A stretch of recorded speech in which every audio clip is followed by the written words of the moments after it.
Hey everyone, it is Thursday, January 16, 2014. I'm Rene Ritchie, and right now we're going to talk about Google buying Nest, Apple getting slapped by the FTC, Ali's AT&T woes, and Peter's battery, disaster? We'll see what we call it later. This is the iMore Show.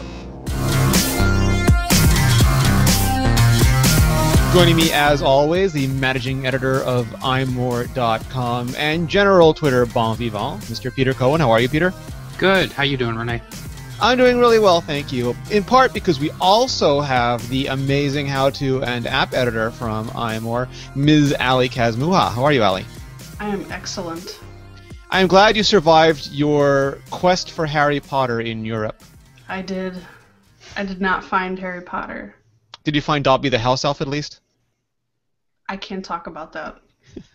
Did you run really, really hard at the gate at London Station to see if you could make it into 9 3/4? I wanted to, but Heather told me I couldn't, so... Concussions aren't fun on vacations? No. Peter, how did you spend your New Year's, I don't know, what do we call this, your holiday season? Do people still have holidays? Yeah, something like that. You know, it's been a very mellow time in terms of family activities. So I've basically just been keeping it close to home. I went to CES, and I'm not going to talk about it because I'm done talking about CES, but Derek Kessler, who runs Mobile Nations for us, has put up a post wrapping up and linking up everything that we did awesome and illegal. So if you want to know more about it, just go to imore.com/CES Live, and it is all there for you. But on to new business. I guess the first thing worth talking about is the Nest purchase, and only because it turned into such a weird, strange meta thing. If you're not familiar with Nest, it is a product by Tony Fadell, who helped make the iPod at Apple, and in his new company he has made smart thermostats, he's made smart smoke detectors now, and Google gobbled up his company for $3.2 billion, which is an outrageous price, except when you think that maybe Android at home hasn't worked the way Google might have wanted it to, and Tony Fadell is an end-to-end product genius, the likes of which Google does not have in their empire, as witnessed perhaps by the much Phil Nicholson loved but commercially not even launched Nexus Q, and various other products over the years. Peter, did you suffer the general internet angst that went through the world when the Nest purchase was announced? Maybe jokingly and sarcastically, but no, not really. And I mean, part of it is because I didn't have a horse in this race. I don't use Nest. I had thought about buying one, but I used their own calculator a while ago to figure out how much it would save me if I installed one, according to their own metrics. And they said, yeah, it'll be between $33 and $149 a year. And I'm like, well, that's a pretty big spread. Now, my local utility company will give you a $100 rebate if you install a Nest, which is really kind of nice. So I could have, saved myself a couple of hundred, up to 2 Nests they'll give you the rebate on. But even that, and given that I've actually got 3 zones in my house, not 2, it would take me close to 5 years to get all my money back. Even after the rebates. So, and that's a best case scenario, based on their own calculations. So I said to myself a while ago, why am I going to buy a Nest? It's a lot of money. It's cool, but I can do the same thing with other stuff for cheaper. Honeywell's product only costs $100. Having said all that, if you had asked me an hour before it had happened what I thought of Nest's possibilities going forward, I would have been sure. I would have been certain that company was headed for an IPO next year, maybe the year after, because there was just so much heat and light around the connected home and the Internet of Things, especially at that which shall not be named, Rene. So Ben Baharin is on this week's Vector, and he was thinking that the exact same thing, but that perhaps Nest just wasn't able to secure the volume of funding they needed, and so had to turn to a company like Google. And Ali, tell me if I'm paranoid, tell me if I'm crazy, but I understand the fear of Google, and I think it's a healthy thing. I think whenever there is something that is so big and moves so fast and is so potentially mysterious as a technology company, that it's okay to have a little bit of fear, because that keeps us honest, and ultimately it keeps the companies honest. I agree. I don't personally own a Nest, but I get a little sad when I see big companies like Google gobble up startups that do really well. I don't own a Nest, so we looked into getting one, but like Peter, the range was so wonky. It was like, okay, well, I don't really want to spend $300 for $33. But either way, I just, I don't know. You see acquisitions that have happened in the past. I was really upset when Sparrow got bought by Google. Nothing ever came of that. I'm sure that they more were after, the patents and some of the things that Sparrow had for Gmail. But the talent.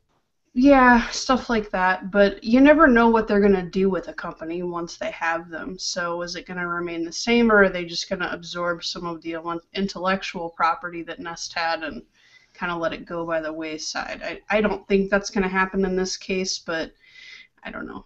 We can never have nice things.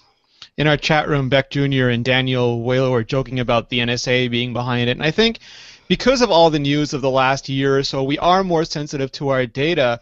But here's the thing for me: if I was concerned about my data, I just wouldn't have a Nest in my house.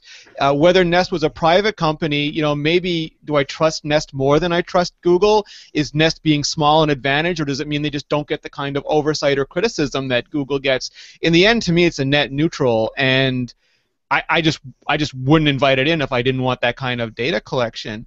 But as a fellow sci-fi geek, Peter, and I've said this before, I've had my innocence sort of taken away from me. When I was a kid and I watched Star Trek and I saw what that computer could do, or I saw cybernetics or holodecks or all of these things, they amazed me, but I never really realized what kind of data they'd require to do this and how invasive that data would have to be, or pervasive in my house, even in my body, to make that a reality.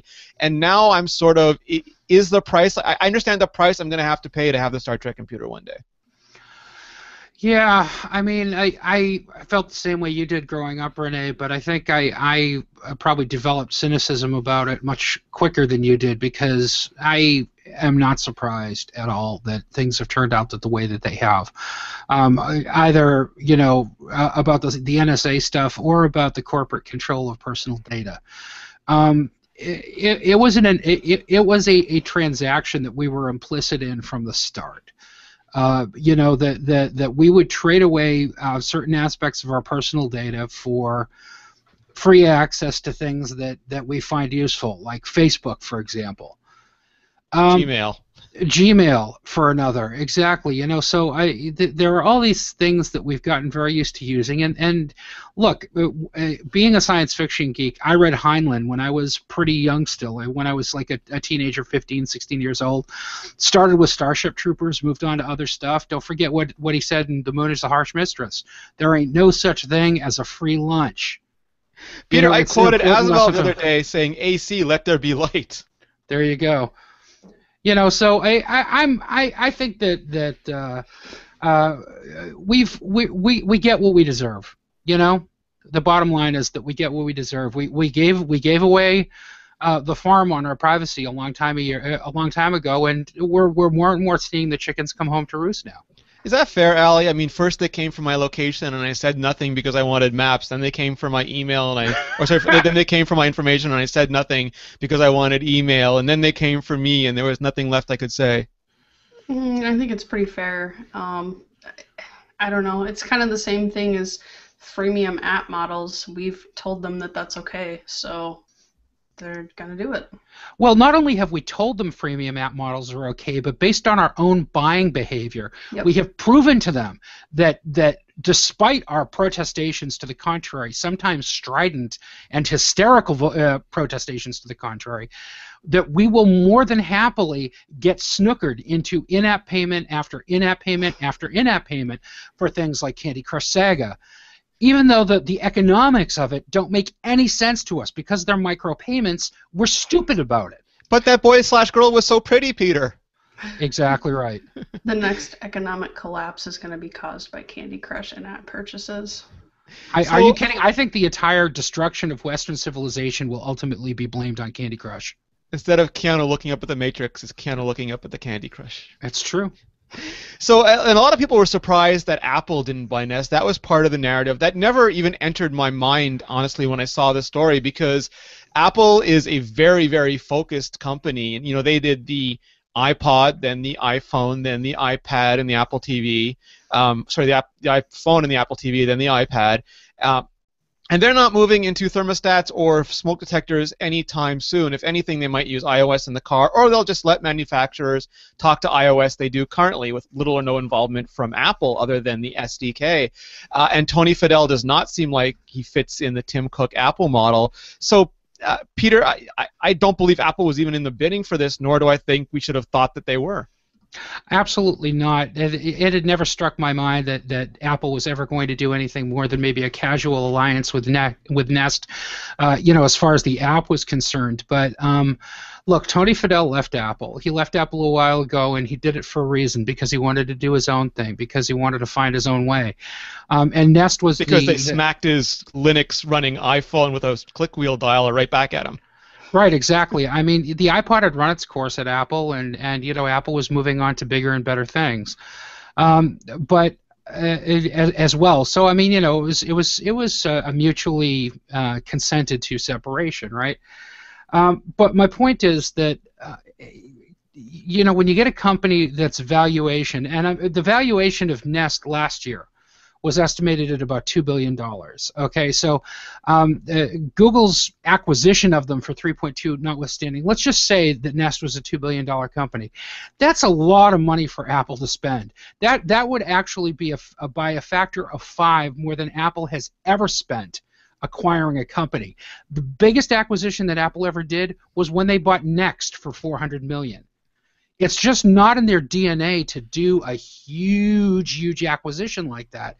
Plus, I don't really think that the value proposition for Nest products, was that remarkable in terms of what they bring to the table for Apple. This is a burgeoning market. This is going to take some time to mature. It's going to take a while to see who the big players are. Apple's got plenty of time to figure out if it can bring something to the table that's worthwhile, and Nest just was never going to be it. What did Apple pay for Siri? Rounding error, I think, in their profits. I don't recall. It was definitely in the millions, but it wasn't very high millions. One of the things that I thought interesting too, Ali, was when you look at some of the moves that Apple's making now, Sorry, let me backtrack for a second. Google gets out of this Tony Fadell. Whether you think Nest is worth it or not, maybe you think to Google an end-to-end product guy like Tony Fadell is worth it because he can help them make Apple-style products, which is something Google desperately needs. Apple, on the other hand, has a ton of great product guys already. What they desperately need is a services guy. I could only see Apple making a large Next style, not even a Nest style, but Next style acquisition if it was like Bertrand Serlet's Up There or some company that makes you stop being so angry at iCloud, Ali. I would agree. I think right now it's improvement on services and software. I don't necessarily, the only thing that I can see Apple entering into wearables is wearables. So, an iWatch, obviously. I don't necessarily know if I see too many home products coming from Apple. At least not now. I don't know. I don't even. We were talking about this earlier in the week. Right? Apple. Steve Jobs famously said 7 years ago, almost to this week, today Apple revolutionizes the phone, and it's hard for me to look and say today Apple revolutionizes the blank. Like, it's hard for me to fill anything in there because watches are nowhere near as big as phones. Anything you throw in there. Andy Anako, when we talked about it on Mac Break Weekly, said the home, and maybe, but the home is a very scattered, sort of a hive-like thing to fix. It's not a single purpose. The phone is probably the most important thing, and I think, Peter, that's where we get some of this Apple is doomed mentality because people expect Apple to do blockbusters every year, but there's really not that many product categories that fit that mold. Yeah, it's true. And on one hand, you can say, well, Apple is due for a major disruption because it's been X years, and it was X years between the iPhone and the iPad. But it really doesn't work that way when it comes to innovation. It's a coincidence that the iPhone happened when it did, and when the iPad happened when it did. It wasn't a coincidence, but A confluence. it was a confluence exactly of different phenomena, sort of pushing Apple in that direction. But Apple may already have a solution for the connected home or for the Internet of Things that we're not even looking at or really thinking about or at least talking about very much, and that's iBeacons. Mm-hmm. That was a technology that we prognosticated about a certain amount last year coming out of WWDC, and we're starting to see inklings of it, especially for retail establishments and for large venues like baseball parks and stuff like that, baseball stadium, or any kind of sports stadium really, and sort of on these grand levels. But the technology is scalable enough to home-based stuff as well, and that would be very cool if my house knew that I was home, and using maybe open APIs or some agreed upon industry standard, all my devices were capable of working together. Maybe I'm, being a little Age of Aquarius as far as that's concerned, but I'd like to think that it's possible, and I'd like to think that we're headed reasonably in that direction. Personally, even if it is Apple, I don't want to see one company dominate that entire market. I don't necessarily think that's good for the market. I don't think it's good for consumers, and I don't necessarily think it's good for innovation either. So you wrote an interesting story, Peter, and I'm going to tie it in this way. Apple's innovations since the iPhone and iPad have been, it's such a nuanced discussion, but you can have macro and micro innovations, and they did things like in-app purchases, which has led to the Candy Crush stuff we've talked about previously. They did things like iBooks, which brought the agency model to what was previously an established retail pattern that let Amazon dominate the ebook market, and they got smacked down hard for both of these things. And you sort of compared Apple's reaction to the FTC coming along and almost double dipping on Apple's fines to the DOJ and the courts, Judge Cote, who are still going back and forth with Apple over ebooks. And it seems to me like it's hard for Apple to do the things which would innovate on the service side for them. Apple, with increased success, you get increased scrutiny, especially from the government. I think that that's just par for course. We saw it happen with Microsoft. We're seeing it happen with Apple, and Apple's not the only high-tech company that the Federal Trade Commission has got its eyes on, or that or that other government agencies, or for that matter, legislators in Congress are concerned about. I know that one of my local Congress people, Ed Markey, seems to be writing public letters to Tim Cook every other week about something that his constituency or that he is concerned about, because the whole telecommunications thing is one of his bailiwicks. But I think that it's a very natural part, and it should be expected that when you are the biggest consumer electronics company in the country and the world, that your home government is going to have a lot to say about how you do business. So it's an inevitable outgrowth of their success. Having said that, I don't necessarily see it as an impedance to Apple's ability to innovate. They just have to do it ethically, they have to do it legally, and they have to do it in accordance with I guess an understanding and respect for their position as an industry leader. These are all things that we expect from big companies, and you can be cynical about it and say, oh, well, corporate overlords are going to screw over everybody, and the only thing they're interested in is money. But, that memo that Tim Cook sent to employees the other day sort of sets out a manifesto of sorts for how he expects the company to behave itself from a corporate perspective, and I think it's a very telling and important thing. Let me just read the pertinent part of that, which is, Apple is a company full of disruptive ideas and innovative people who are also committed to upholding the highest moral, legal, and ethical standards in everything we do. As I've said before, we believe technology can serve humankind's deepest values and highest aspirations. As Apple continues to grow, there will inevitably be scrutiny and criticism along our journey.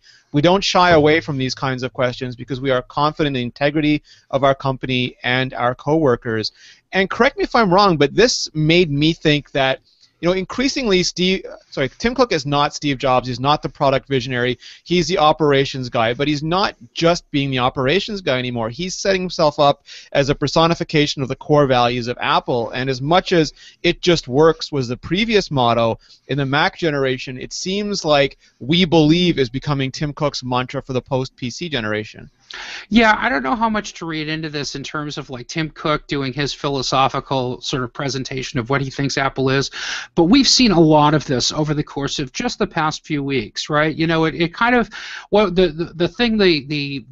incident that sort of set it off was Tim Cook's acceptance speech of an award from his alma mater, Auburn University. That happened late last month, if I recall, right? Wasn't that late December? Yeah. And in it he talked about growing up in Alabama and seeing the results of discrimination and bigotry manifesting themselves in very violent ways in the '60s during the Civil Rights Movement, and how that really affected his worldview. And then, just recently, just in the last week or so, we've seen this ad hit TV in which Apple really takes the iPad as a concept to a very abstract level. It's Robin Williams, basically, his speech from Dead Poets Society, where he quotes Walt Whitman saying that, medicine, science, these are all important things, but it's arts, it's poetry that makes us human, and then asks, what will your verse be? How are you going to contribute to the human race? Exactly. And you said it made you feel bad about yourself. Yeah, exactly. I felt so worthless afterwards. Like, I've done nothing to contribute to the human race. I don't have a verse. Ah! Anyway, it's very interesting to me to see all the stuff sort of happen at once, and we'll see how the public responds to it. See, Ali, under Tim Cook, though, Apple started matching funds for charitable donations. Under Tim Cook, they came out very forcibly for the Equal Employment Act. I forget the exact name because, American. It's Endo or something like that. Something like that, but he is being much more vocal about Apple as a moral company than Steve Jobs ever was, or Apple itself ever was. Yeah, I think so. I actually had a conversation, I don't remember who with, a couple of weeks ago about that after his acceptance speech. I don't ever remember, as far as I can recall, Steve Jobs ever really speaking out on a moral stance on behalf of Apple. I don't know, maybe I'm too young to remember that. The organ donation things after his liver transplant is, I think, the only one I remember. Yeah, and that was just that was the situation at the time, so I don't think people thought too much of that, but I don't know. I've never heard anyone, Steve Jobs, ever speak out that way. I'm not quite sure. It seems like I don't want to say Tim Cook has a political agenda because I don't think he does, but I think that he's more. I don't know. I don't know how to word it without sounding bad. It seems to me like he's more ethically sound than Steve Jobs was, or at least he cares projects more it more of what people think. The interesting thing to me is I've spoken to people at Apple, and I believe Tim Cook is absolutely sincere. I don't think it's manufactured at all. And I've heard other people at Apple have the same kind of aspirations for what they can do as a company. And obviously, we're an Apple website, and that might make people think we're predisposed towards them. But Apple, as a business right now, most of their money comes from hardware margins. Very little of their money, because they haven't been very successful at advertising, comes from advertising. Where other companies, as much as Microsoft likes to take Google to task for being an advertising company, Microsoft has Bing, they have Outlook.com, they have probably not as successful, but just as much intent towards advertising. And I think Apple could be a differentiator by aligning themselves along with the user and saying, you're not a product whose data we're going to sell. You're the customer who we're going to make great products for, even more than they've done already. I agree with that. Yeah, I can't see Apple ever really trying to get into advertising, but using that would be an interesting angle. I mean, everyone is concerned about privacy. Everyone's concerned about security. I don't know if it's going to be Apple, but I would love a company to say that we're building products that will protect your privacy, that will protect your security. We're going to stand here, and if they have to be open, have to have open source elements and scrutiny to prove it, because that's probably what it takes now, that they'll be willing to do that. And I think absolutely that would attract a certain element of the customer base. I think if anything's going to be open source, it won't come from Apple. WebKit, Ali, Safari. Well, yeah. Okay. Mock kernel. Peter, there's open source stuff everywhere. I know. It's cats and dogs living together. Open source. Oh wait, no, that's something else. Never mind. One of the things that got your ire this week, Ali, was AT&T and voicemail. Now, I'm fine with voicemail on iOS 7 at Rogers, but it looks like you're about to throw your phone at Randall Stephenson's head. It's actually not my phone. It's my girlfriend's phone. I don't use voicemail, but it's been just as frustrating living with someone that does consistently and depends on it for their job. So it's been a situation that, unfortunately, when you're the tech geek living in the house, it becomes your situation. So we've went back and forth with AT&T so many times. No one had an answer. We went to Apple, and their answer is basically, yeah, 7.1 addresses things on our end of things, but AT&T still needs to issue a carrier update, and they could have issued one already that would have at least put a Band-Aid on it until 7.1 came out. So I'm not sure why AT&T never did that. And for those that didn't read the article, mainly the big issues are the inability to delete voicemails. You delete them, they pop right back up. And then the big one was leaving a greeting. You can't change it. It takes things that it'll like record halfway through. It's just, it doesn't work. Have you alerted John Legere about this? Because I would think that he would have a magenta bus parked outside your house by now if you had. T-Mobile does not have 4G in my area that I know of. So if he came, I would laugh at him. Ah, so sad. Peter, did you watch any of the T-Mobile stuff that's been going on over the last month? I mean, people were asking us on Twitter about the early termination fee stuff. I mean, he got tossed out of an AT&T party, fine. There's been a lot of circus stuff going on, but did you see anything that made you think there's a real difference for customers going on? Well, sure. I mean, it's another incentive for people to give T-Mobile a try. And in point of fact, I think under certain circumstances, carriers will do what T-Mobile has prescribed as its standard policy, which is to pay the early termination fee from your carrier and to give you some incentive to come over to their plan. The difference is that AT&T isn't insisting that you get into a long-term contract with them. I mean, T-Mobile isn't insisting that you get into a long-term contract with them. They just want you to sign up for their service and give them an honest try. You do have to give them your phone, though. Yeah, you do have to give them. Right, exactly. You do have to give them your phone, and they will give you a credit to buy a new phone. They give you a credit? Yes, they do. Oh, I thought for that. I was looking at actually when all this AT&T frustration was going on. We looked at T-Mobile, and I didn't see anything about a credit for a phone, but it looked like they did want you to do the monthly installment. That was part of the deal, so you had to do that. Which to me would not be a very good deal because I could just keep my phone and pay the termination fee, and you know what I mean? Yeah. If you need a new phone, you can actually no. With T-Mobile, you can bring your own phone to the service as well. But not if you have to give it to them. For them to have to pay your termination, it just seemed, I don't know. It was more complicated than you hoped. Yeah, well, and I mean, if you're talking about, like, I don't think it would ever be worth it for someone who currently has an iPhone 5 or an iPhone 5S to give them their phone, especially if your termination fee is not even close to $350. You can sell your phone for more than that. Well, it all depends on how much money you will end up shoveling out of your own pocket to pay T-Mobile. And the way that it works is that you can get up to $350 per line for the early termination fee plus $300 on the back end of it after everything's wrapped up, including the phone, with regards to the credit for the old phone and everything. So if you're talking about 5 lines, as it would be in our family, for example, because I've got a wife and 3 kids, you could save yourself a lot of money switching over to T-Mobile. And admittedly, it's all T-Mobile credit. It's not actual cash, but it offsets the as John Ledger. The pain. Yeah, exactly. As John Ledger puts it, it's a pain point reduced. It's a point of friction for the consumer to not have to do anything with. Having said that, I think a lot of what T-Mobile is doing is circus because they want the attention.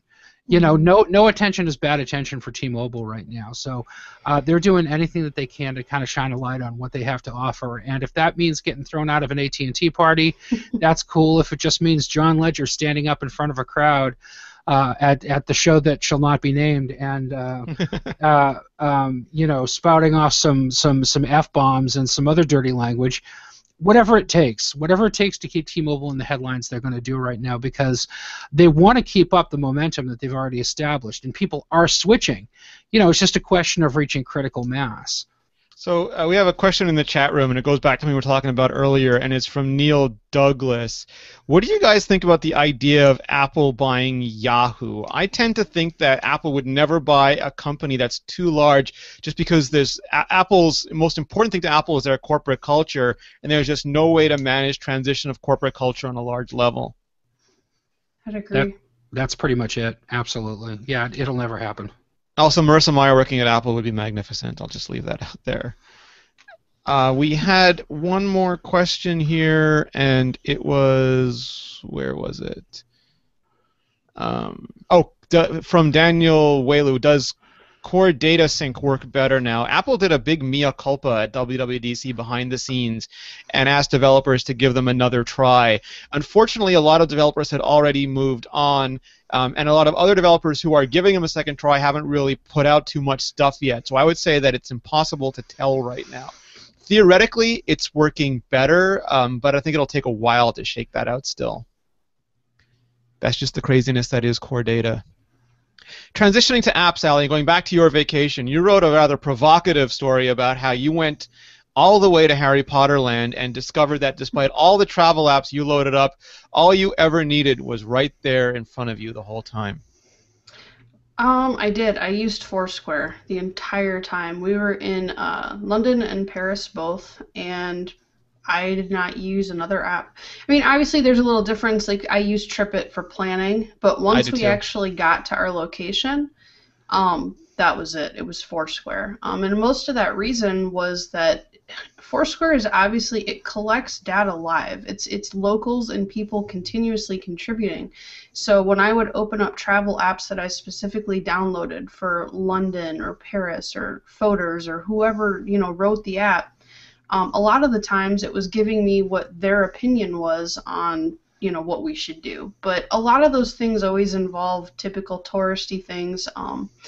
So we would spend some time in the evening, or, we'd go get coffee, and we'd just sit there, and both of us would just browse Foursquare and find, coffee places, local pubs that locals had left tips at.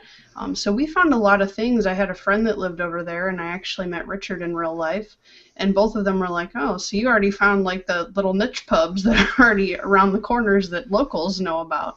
Niche so, and pubs.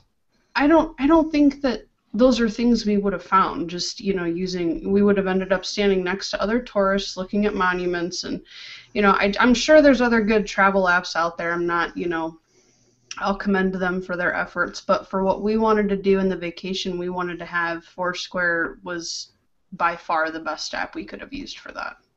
So I typically use Foursquare when I travel, but I totally forgot. I use TripIt also to plan trips, record plane flights and hotel rooms, but I do use Foursquare as a way just to remember where I've gone. So if I'm ever in a city, I can go back there and find where I've gone, or if someone says, have you been here before, I can actually check computer-assisted memory and find out, because God knows I will not remember. But I totally forgot to use it while I was in Vegas. I did not open it once. I did not check in once. I used Twitter. I used Instagram. I even Facebooked once or twice. But I don't know what it is, Peter. My jaw dropped. I forgot to use Foursquare, and I don't know if that just means that I was really busy or that it didn't have any compulsion. I have eschewed Foursquare for a very long time after it gave me a creepy stalker vibe.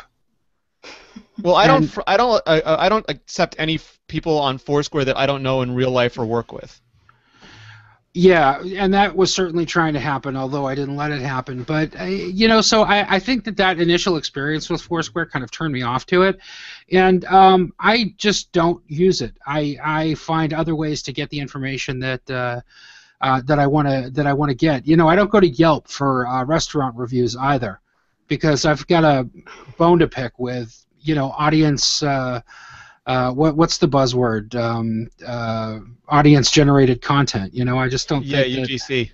I think it depends on how you're using those types of apps. Now, it did change my perspective on using them locally, but not to the point to where I want to check in at home. And those are things I don't want people knowing. But and I think I put in my article that I'm going to make it a point that if I'm somewhere around where I am that I know has free admission after a certain time, or they have specials on certain nights, I'm going to make it a point to leave a tip on Foursquare if those things aren't there, because it was pretty much the locals in London and Paris and other places that left things like that were so helpful to us. So I don't really think... So are you the mayor of Hogwarts now? I'm just asking.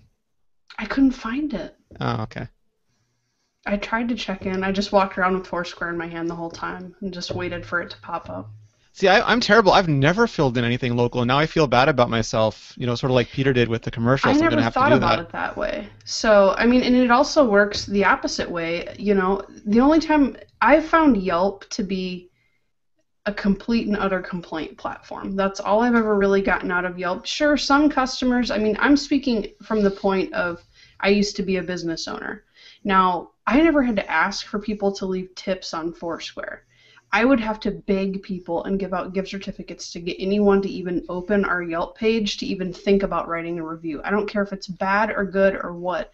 I don't know if it's the sign-up process that's a barrier to entry on Yelp or what it is. I know for a long time, up until recently, you couldn't actually submit a review through the app, which was dumb. You could draft it and then save it, and you'd have to post it from a computer, which I don't get. But I've never really found the information in Yelp as good as it is in Foursquare. Did you have a pop-up when someone walked in your door that said, please rate us on Yelp now, no thanks, or don't ask me again? I've never gotten that before. No, I'm making a joke about the in-app pop-ups that... Can they do that? I don't know. I was trying to be witty and I failed miserably. Woe is me. Peter, you were ranting about the batteries in Macs, and I'm going to go on record as saying I love the era of computing appliances. MacBook Air started it. Then the MacBook Pros went with sealed up batteries. The iMac, even the Mac Pro is an appliance now, Peter. So what's your beef? I think that Apple has given up user accessibility for its thin industrial design. I come from an era when every PowerBook that was available had some kind of removable battery. And oftentimes you could replace a drive bay with an extra battery if you needed it. And admittedly, battery run times were significantly less than they are now. 14 minutes, if I remember correctly. Yeah, exactly. So I understand that we've moved the peg quite far in terms of how long a single charge will last in a laptop, but the problem is that when it comes time to service them, the user can't do it themselves. They have to take it to a service provider, or they have to be good enough with tools to pop open the device and remove the battery themselves. And in some cases, increasingly, with Apple's latest designs in its portables, it's become very difficult for users to do that. The case in point that I had is an older machine. It's from 2010. It's my wife's MacBook, a white polycarbonate MacBook. The last only 4 years old, Pierre. That's not ancient. It's not ancient, but it is to some people if you read the comments in my editorial. But Batteries are a wearable part, and Apple is the first person to tell that to you when you call them up and say, "Hey, my battery isn't charging anymore." Well, how old is it?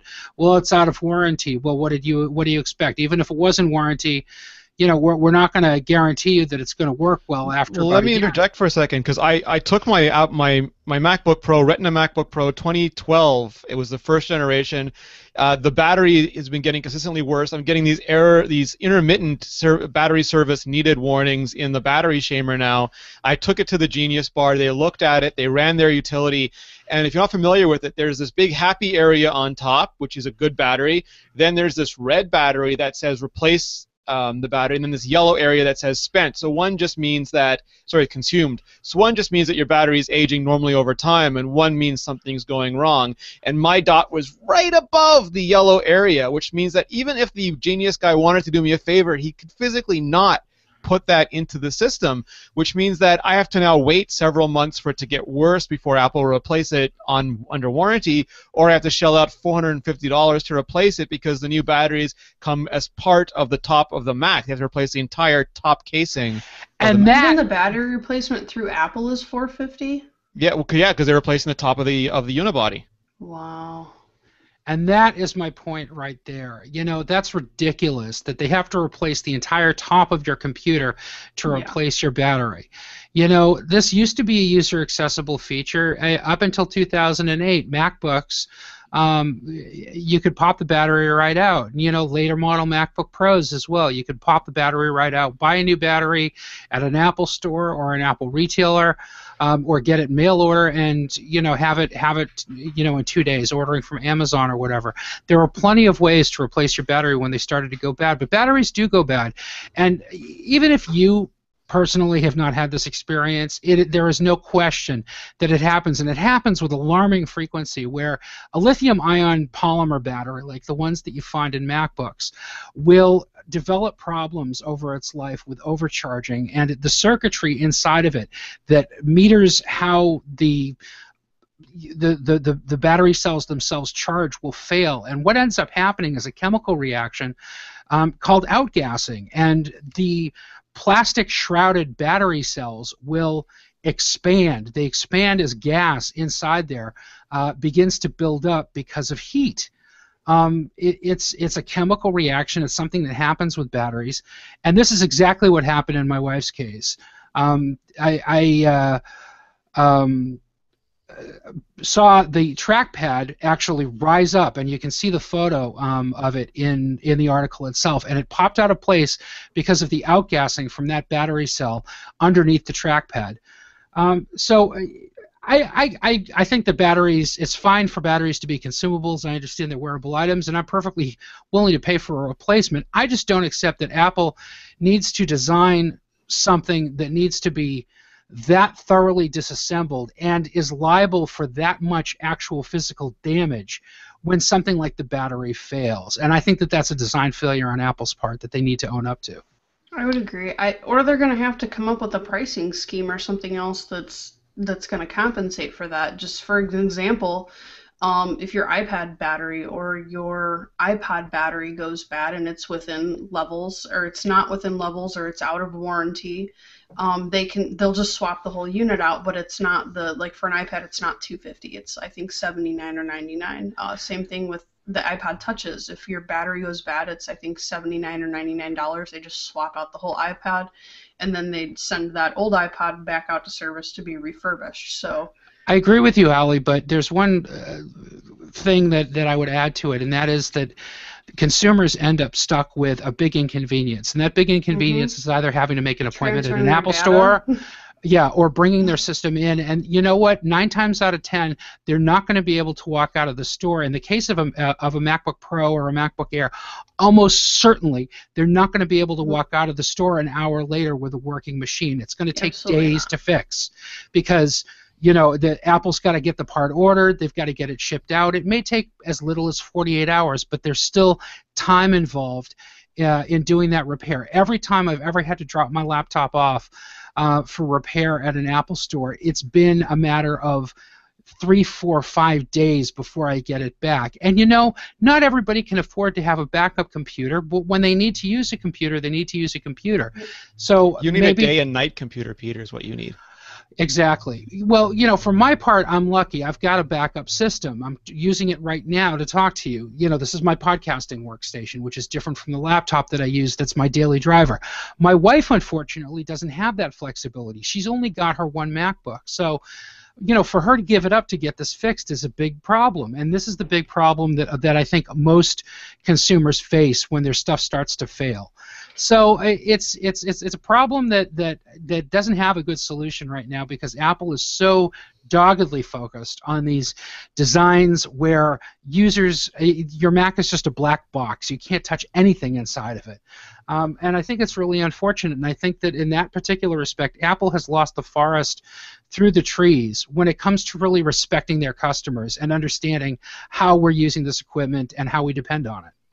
Yeah, see, rather than spending $3.2 billion on Nest, I'm going to go with Beck Jr. and Daniel Welu in the chat room and just say that graphene, it's got, like, it'll get rid of a lot of the thermal heat that are held in devices. It'll be much better for everything. Just spend untold billions of dollars and make that a reality. So you're kind of like that guy in The Graduate, you know, Yep. The Future Son. It's in plastics. It's in That's me. graphene. It's, you know, my father said location. Anyway, I'm not going to do my Lex Luthor. The last thing I want to ask you guys is Google Play Movies and TV has come to iOS. It's arguably the last of the major Google services to come to iOS. Now, every single major service from Google is on iOS. Also, all major services from Microsoft are on iOS, as far as I can think. I don't think we have Halo yet. Still waiting for that, but, you know, get on that, Microsoft. BlackBerry Messenger is on iOS. Google Play Music is interesting, though, because you can't store anything locally, so it's online only. You have to stream over Wi-Fi. It's standard def only on the device. It only works in high def if you have a Chromecast and broadcast to your TV. So in Richard's review, and Richard is under the weather, he's got the CES plague, so he couldn't join us, unfortunately. But in his review, he said, you know, Google Play Movies and TV is here, but it's not good. But I still think, Ali, it serves Google's model to get their stuff in front of as many eyeballs as possible. I just wish there was a world where Apple would make iTunes for iCloud the way they make iWork for iCloud and let me watch all my iTunes stuff in any web browser or device as well. I agree. I haven't really used this new Google app yet, but I don't know. I mean, I think it's smart from a business standpoint, you know, disable some things unless you have Google add-ons like Chromecast. So, I mean, that's a smart business move. But I don't know. The whole, you know, you have to be on Wi-Fi, and it kind of seemed like a half-baked attempt. It felt to me like, you know, from reading what Richard wrote, that it was kind of rushed out the door. I don't know why. 2 years in the making, they rushed it out the door. Yeah, that's just kind of what it felt like. I mean, for something that was... Is this the one that was supposed to come out, like, forever ago? No, that was Google Play Music, which took them, well, you know, in the coming weeks became the coming months. Same difference. You know, it seems like, you know, there's delay after delay. Just delay it again, you know, and make it better. But I don't know. All their apps like that, though. All their apps are really good, but not great. Like, it's like they go 90% and then just stop 10% short of it being a fantastic app. Maddening. Agree. Peter, you gonna when I bought an Nexus 7, I got a free copy of Transformers: Dark Side of the Moon. I've tried to play it. It tells me, even though I own it, it wants me to go and rent it from YouTube, which I have not done. I'm gonna try it. Haven't had time yet, but I'm gonna try loading it up. Are you looking forward to Google Play Movies and Music on your iPhone? About as much as I look forward to prostate surgery using a rusty spoon. It just I have no interest whatsoever in using yet another streaming media service. I've got them coming out of my ears. Yeah. I've got my Netflix and my Hulu Plus on the Apple TV. I mean, to be quite honest, I don't even use streaming apps on my phone, really. We have 3 Apple TVs in our house, one in every room. Got an Apple TV on your Apple TV? Pretty much. So, I mean, I don't really use Netflix. The only time I've ever used Netflix or Hulu on my mobile devices is when I'm traveling. So if I'm on a plane and I have no Wi-Fi, well, and even then you can't use it. Nope. But, you know, I've got movies downloaded for that. But if you have Wi-Fi, that's what you do. So. All right, so on that note, a lot more to talk about. We'll have to catch up again next week. In the meantime, Ali, where can people find you on the social things? I am on Twitter and Instagram at iMuggle and on iMore every day. On Google Plus too, just under, I believe, Ali Kesmuma. Nice. Peter Cohen? No, Peter froze right before he could tell us where to find him. I'll tell you. You can find him at Flarg, Flargh on Twitter. You can find him on Google Plus, and you can also find him on iMore. You can find me at Rene Ritchie on all the social things. You can find all of our great videos. If you're not watching, this show is available on YouTube and available via RSS video, and I urge you to watch because it's just much more fun when we can see each other. So if you haven't already, please check that out, and we will see everyone next week. Thank you, chat room. Thank you, Ali. Thank you, Peter in absentia.